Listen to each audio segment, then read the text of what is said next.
6월 6일 금요 기도회에 참여하신 여러분을 축복합니다.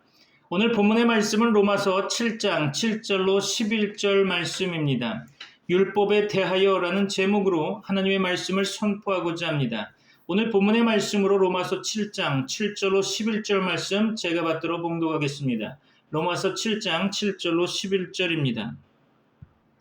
그런즉 우리가 무슨 말을 하리요? 율법이 죄냐? 그럴 수 없느니라. 율법으로 말미암지 않고는 내가 죄를 알지 못하였으니 곧 율법이 탐내지 말라 하지 아니하였더라면 내가 탐심을 알지 못하였으리라.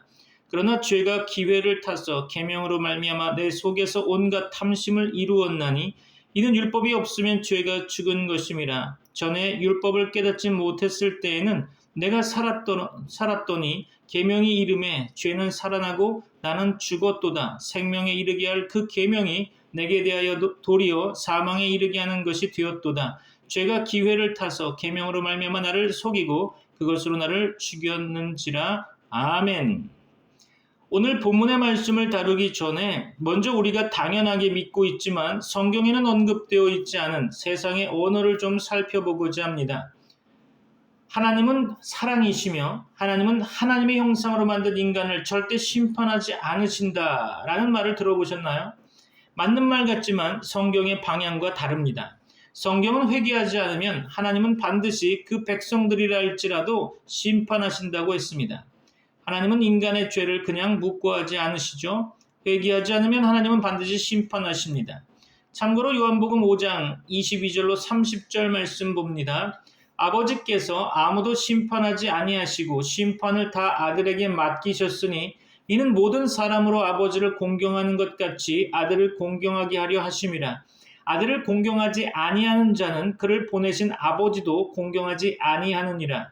내가 진실로 진실로 너희에게 이르노니 내 말을 듣고 또 나 보내신 이를 믿는 자는 영생을 얻었고 심판에 이르지 아니하나니 사망에서 생명으로 옮겼느니라. 진실로 진실로 너희에게 이르노니 죽은 자들이 하나님의 아들의 음성을 들을 때가 오나니 곧 이때라. 듣는 자는 살아나리라. 아버지께서 자기 속에 생명이 있음 같이 아들에게도 생명을 주어 그 속에 있게 하셨고 또 인자됨으로 말미암아 심판하는 권한을 주셨느니라. 이를 놀랍게 여기지 말라. 무덤 속에 있는 자가 다 그의 음성을 들을 때가 오나니 선한 일을 행한 자는 생명의 부활로 악한 일을 행한 자는 심판의 부활로 나오리라. 내가 아무것도 스스로 할 수 없노라. 듣는 대로 심판하노니 나는 나의 뜻대로 하려 하지 않고 나를 보내신 이의 뜻대로 하려 함으로 내 심판은 의로우니라. 아멘. 그렇습니다. 하나님의 심판은 의로우십니다. 오늘 로마서의 말씀을 통해 하나님의 음성을 듣는 시간이 되시기를 축복합니다. 진리를 막는 사람들의 경건치 않음과 온갖 불의에 대한 하나님의 진노, 유대인들이 자랑하는 그들의 율법으로도 인간의 불의는 해결할 수 없습니다. 이방인뿐 아니라 유대인도 모두 심판의 대상이죠. 사람은 다 거짓되되 오직 하나님은 참되십니다. 믿습니까? 유대인이나 헬라인이나 인간은 모두 다 죄 아래 있죠. 의는 없나니 하나도 없다고 성경은 밝히고 있습니다. 율법에 대한 유대인들의 오해를 살펴보면 그들은 율법을 지킴으로써 구원을 얻을 수 있다고 생각했죠. 그러나 율법을 완전히 지킬 수 있는 사람은 하나도 없을 것입니다. 율법으로는 죄를 깨달을 뿐이죠. 그러므로 율법 외의 복음, 곧 하나님의 의, 그리스도의 의가 필요한 것입니다. 믿음의 조상 아브라함도 행위로서 의롭게 된 것이 아닙니다. 아브라함은 믿음으로 의롭게 된 거죠. 아브라함이 의롭게 된 것은 그가 할례를 받기 전이었다고 성경은 밝히고 있습니다. 믿음으로 의로워진 성도는 하나님과 화평을 누리게 될 것입니다. 성도는 하나님과의 영광을 바라보며 즐거워할 것입니다. 뿐만 아니라 환난 중에도 즐거워하죠. 환난 중에도 성도가 즐거워할 수 있는 이유는 무엇이라고 생각하십니까? 바로 우리에게 소망이 있기 때문이죠. 이 소망의 근거는 성령으로 말미암아 우리에게 부어주신 하나님의 사랑입니다. 하나님은 언제 우리를 사랑하셨습니까? 로마서 5장은 세 가지 상황을 밝히고 있는데요. 로마서 5장 6절이죠. 우리가 아직 연약할 때. 로마서 5장 8절이죠. 우리가 아직 죄인 되었을 때. 로마서 5장 10절이죠. 곧 우리가 원수 되었을 때. 하나님은 우리를 사랑하셨습니다. 믿습니까?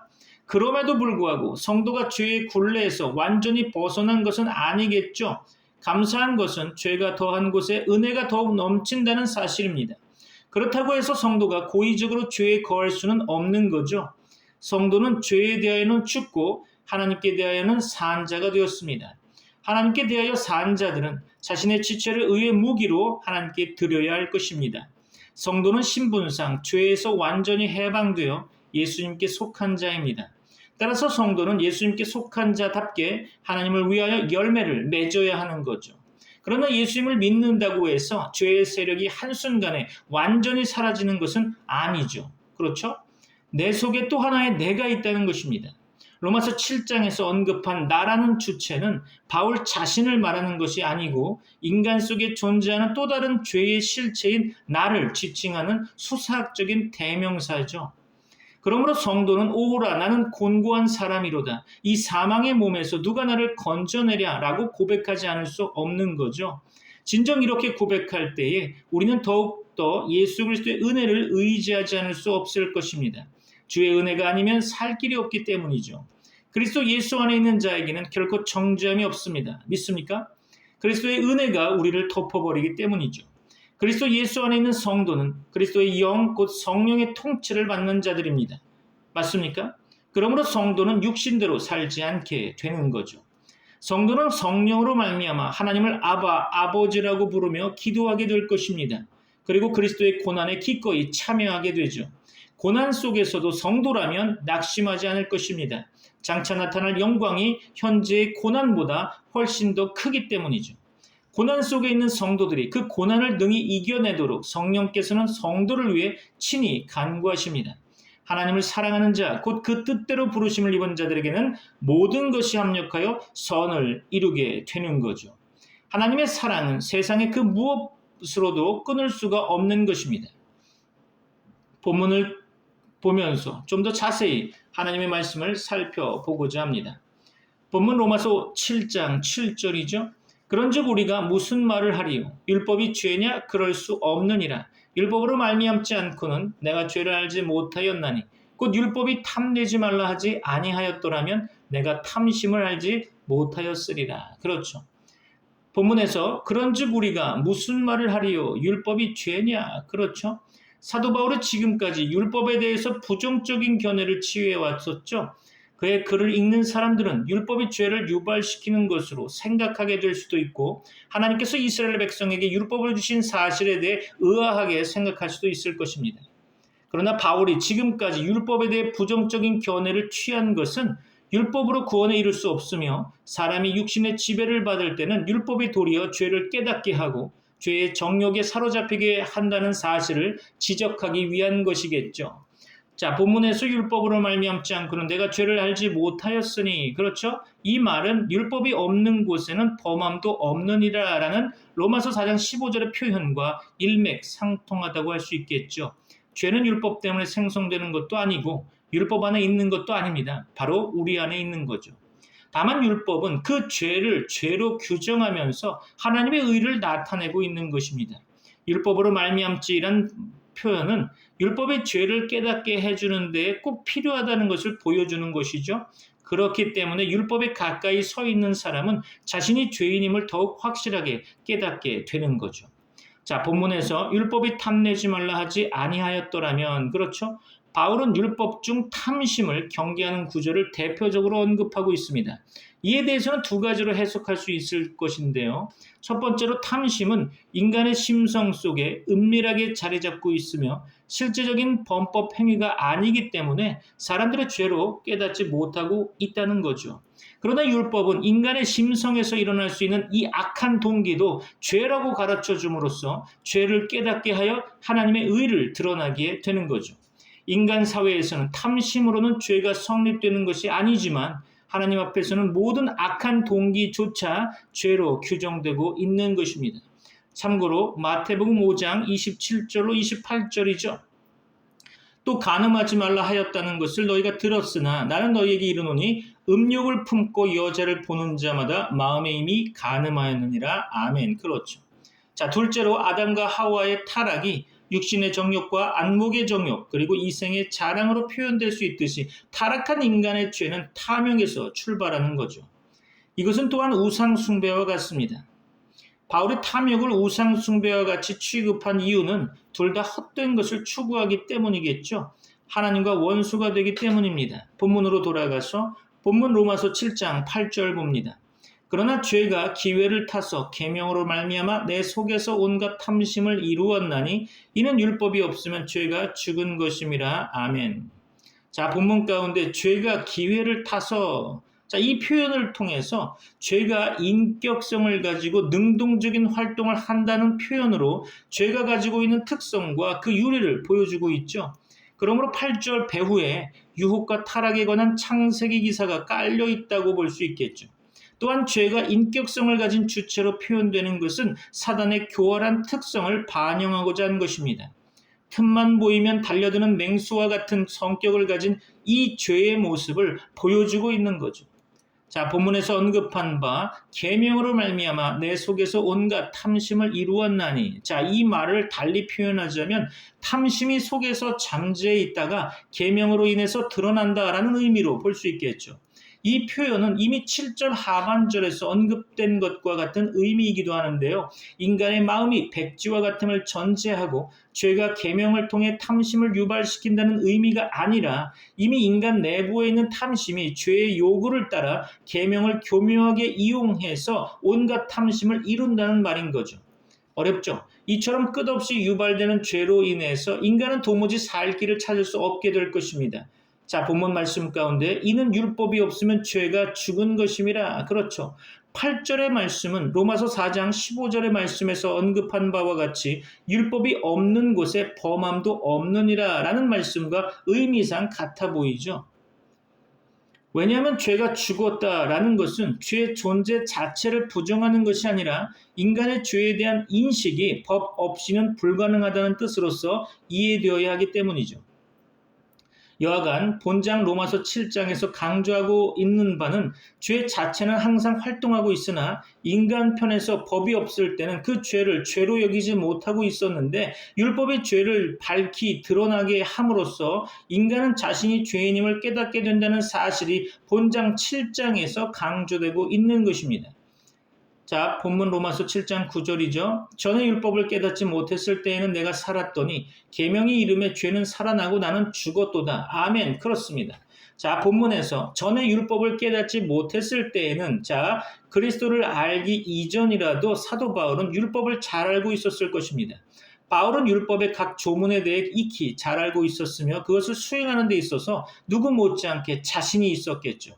그렇다 할지라도 그는 하나님의 의를 모르고 자기 의를 세우려고 힘써 하나님의 의를 복종치 아니한 사람 중에 하나였죠. 이런 의미에서 그리스도를 알기 이전의 사도 바울은 율법에 대한 지식은 있었으나 깨달음이 없었던 것입니다. 자, 본문에서 언급한 바 계명이 이름에 죄는 살아나고 나는 죽었도다. 그렇죠. 여기서 계명이 이름에란 표현은 진정한 의미에서의 계명을 깨닫게 되매라는 말로 의역할 수 있겠죠. 그리고 살아나고에 해당하는 헬라어가 본래 다시 살아나다, 희생하다라는 의미를 지니고 있으나 9절 본문에서는 단순히 활동하게 되다라는 의미로 쓰였다고 보여집니다. 죄가 본래부터 있었으나 사람이 계명에 대해 깨닫기 시작하면서 죄가 자기 속에서 활동하고 있음을 알게 된다는 거죠. 그리고 이 깨달음이 커지면 커질수록 죄의 요구도 함께 커지므로 죄에 대한 자신감보다는 죄를 이겨내지 못하는 자신의 무능력을 깨닫게 될 것입니다. 자, 이어서 본문 로마서 7장 10절입니다. 생명에 이르게 할 그 계명이 내게 대하여 도리어 사망에 이르게 하는 것이 되었도다. 아멘. 그렇습니다. 생명에 이르게 할 그 계명이, 여기서 이스라엘 백성에게 있어서 하나님의 계명은 생명과 복의 근원이었던 것입니다. 그렇기 때문에 이스라엘 백성은 그 계명을 지킴으로써 생명을 얻게 되어 있었던 거죠. 참고로 에스겔서 20장 11절입니다. 에스겔서 20장 11절 봅니다. 사람이 준행하면 그로 말미암아 삶을 얻을 내 율례를 주며 내 규례를 알게 하였고. 그렇죠. 이처럼 하나님께서 이스라엘 백성에게 율법을 주신 목적은 범죄할 기회를 주자는 데 있는 것이 아니라 의의 길에서 인간의 생명을 지도하고 규정해서 생명을 보존하자는 데 있는 거죠. 그리고 율법의 정신을 바로 깨달은 시편 119편의 저자는 내가 모든 재물을 즐거워함 같이 주의 증거의 도를 즐거워하였나이다라고 고백하고 있습니다. 따라서 사도 바울이 지금까지 부정적으로 언급해온 율법이 그 진정한 정신이 망각된 형식적인 유대인의 율법이기도 하고, 또한 사람을 그리스도에게로 인도함으로써 그 기능을 다하는 의미에서의 그 율법인 거죠. 참고로 갈라디아서 3장 23절로 25절 말씀 봅니다. 믿음이 오기 전에 우리는 율법 아래에 매인바되고 계시될 믿음의 때까지 갇혔느니라. 이같이 율법이 우리를 그리스도께로 인도하는 초등교사가 되어 우리로 하여금 믿음으로 말미암아 의롭다함을 얻게 하려 함이라. 믿음이 온 후로는 우리가 초등교사 아래에 있지 아니하도다. 아멘. 그렇습니다. 10절 본문 말씀 가운데 내게 대하여 도리어 사망에 이르게 하는 것이 되었도다. 인간은 어느 누구도 모든 계명을 다 지킬 수 없으므로 그 계명에 따라 사형 선고를 받는 것은 지극히 당연한 거겠죠. 여기에는 바울 자신도 예외가 아닙니다. 사도 바울은 엄격한 율법 교육을 받았으나 그것은 그에게 생명에 대한 희망보다 오히려 비참한 절망감과 정죄만 주고 있는 거죠. 이러한 체험은 종교개혁자 마틴 루터도 마찬가지였을 것입니다. 그가 믿음에 대한 눈을 뜨기 전에는 형식적인 교리와 규정들이 그를 짓누르며 생명에 대한 소망이 전혀 없는 사망의 상태가 그를 괴롭힐 뿐이었죠. 10절 말씀 가운데 되었도다 라고 해당하는 이 헬라어 단어는 발견하다라는 뜻의 동사로 단순 과거 수동태형으로서 문자적으로 해석한다면 발견되었다라고 볼 수 있는 거죠. 사도 바울은 그리스도를 믿고 거듭난 이후에 비로소 율법과 계명이 자신을 정죄하며 그 자체 안에서는 죽음밖에 없음을 확연히 깨닫게 되죠. 이어서 보면 로마서 7장 11절 말씀 봅니다. 죄가 기회를 타서 계명으로 말미암아 나를 속이고 그것으로 나를 죽였는지라. 그렇죠. 표현 방법상 11절의 말씀은 8절과 같아 보입니다. 내용 면에서는 서로 다르죠. 8절은 죄를 드러나게 하는 계명에 초점을 맞추고 있으나 본절 11절 말씀은 계명을 통해서 죄가 사람에게 철저한 좌절감을 맛보게 한다는 데 초점을 맞추고 있습니다. 11절 본문 말씀 가운데 죄가 기회를 타서 계명으로 말미암아 나를 속이고, 그렇죠? 복음으로 말미암아 죄에 대하여 죽었다고 선포했던 바울은 이제 계명을 지킬 수 있으리라고 생각했으나 이전과 같이 자신이 죄를 짓고 있음을 깨달았던 것이죠. 죄에 대하여 죽었으므로 마땅히 계명을 지킬 수 있어야 함에도 불구하고 현실은 그렇지 못하기 때문에 바울은 죄가 계명을 통해서 자기에게 속임수를 쓰는 것으로 이해했던 것입니다. 이 속임수는 죄가 계명을 통해서 바울로 하여금 죄의식을 갖게 함으로써 네가 그래도 죄에 대해서 죽었다고 자랑할 수 있느냐라고 정죄하는 것을 가리키는 거죠. 사도 바울은 이와 같은 속임 당함에 의한 심한 좌절과 고민 가운데 있게 되는 거죠. 이러한 사실은 속이고에 해당하는 헬라어 단어가 단순 과거 능동태형으로서 완전히 길을 잃게 만들었다는 점에서 분명히 하고 있습니다. 자, 본문에서 그것으로 나를 죽였는지라, 이 표현은 9절 하반절에 나는 죽었도다 란 고백과 같은 의미로 보여지는데요. 혹자는 바울이 죄로 인한 사망의 의식을 갖게 된 것은 그리스도를 만나기 이전 율법을 추정하던 때라는 것이라고 주장하고 있는 거죠. 그러나 이러한 주장은 다음에 계속 이어지는 구절들에 의해서 결코 지지를 받을 수 없는데요. 왜냐하면 다음에 이어지는 구절들이 그리스도를 믿는 자에게도 공통적으로 나타나는 갈등에 대한 묘사이기 때문이죠. 자, 말씀을 마무리하려고 합니다. 결단의 시간이 되기를 바랍니다. 이제까지 말한 내용이 율법을 정죄하는 인상을 줄지 모르기 때문에 바울은 율법이 죄인가 라고 묻고 그렇지 않다라고 대답하고 있는 거죠. 그러면 율법의 역할은 무엇이라고 생각되십니까? 율법은 죄를 알게 하고 죄를 깨닫게 하는 역할을 하는 거죠. 율법이 없었다면 사람은 죄를 죄로 깨닫지 못했겠죠. 그러므로 율법 자체는 죄가 아닙니다. 율법은 그 자체가 죄는 아니지만 죄가 율법으로 기회를 타서 우리 속에 각양 탐심을 이루어냈다는 거죠. 법이 없으면 죄가 죄로 인식되지 못하기 때문에 죄가 없는 것 같고 죄가 죽은 것 같아 보이죠. 그러나 율법을 통해서 우리의 죄악된 성질과 행위들이 드러나게 됩니다. 전에 율법이 없을 때는 죄에 대한 지식이 없으므로 나 자신의 존재가 살아있는 것 같았으나 율법이 이를 때 죄는 살아나고 나는 죄로 인하여 죽은 자라는 것이 드러나게 되는 거죠. 율법은 행하라 그리하면 살리라 라는 약속을 가지고 있습니다. 우리가 율법을 완전히 행할 수 있다면 율법을 통해서 영생을 이룰 수 있을 것이나 우리는 율법을 다 행할 수 없고 율법을 통해 우리 자신이 심히 죄악됨을 깨닫게 됩니다. 영생에 이르게 할 율법이 실제로는 우리를 사망에 이르게 하는 것이 되었던 거죠. 죄는 율법으로 기회를 타서 사람으로 하여금 죄를 짓게 하였고 죽게 했습니다. 예수 그리스도로 말미암아 죄 사함 받은 저와 여러분에게 오늘도 승리하는 그 자리에 있게 해주신 주 예수 그리스도의 이름으로 여러분을 축복합니다. 기도하겠습니다. 지금은 우리 주 예수 그리스도의 은혜와 하나님의 사랑과 성령님의 교통하심이 트리니티 미라클 교회 모든 권속들과 세계 교회 위에 이제부터 영원까지 함께 있을지어다. 아멘.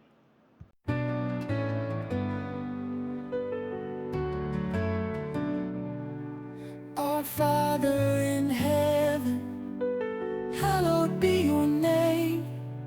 Your kingdom come, your will be done, on earth as in heaven's reign. Give us this day our daily bread, and forgive us all our debts, as we forgive our debtors. In your love we are blessed.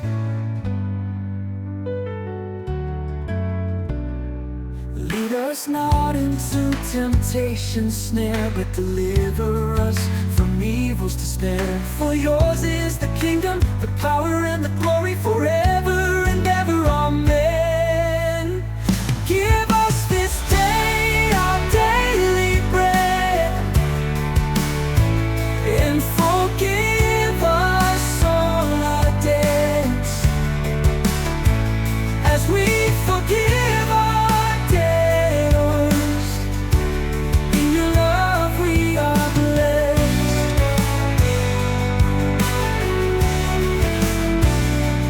Lead us not into temptation's snare, but deliver us from evil's despair. For yours is the kingdom, the power, and the glory forever and ever. Amen. Give us this day our daily bread, and forgive us all our debts, as we forgive our debtors. In your love we are blessed.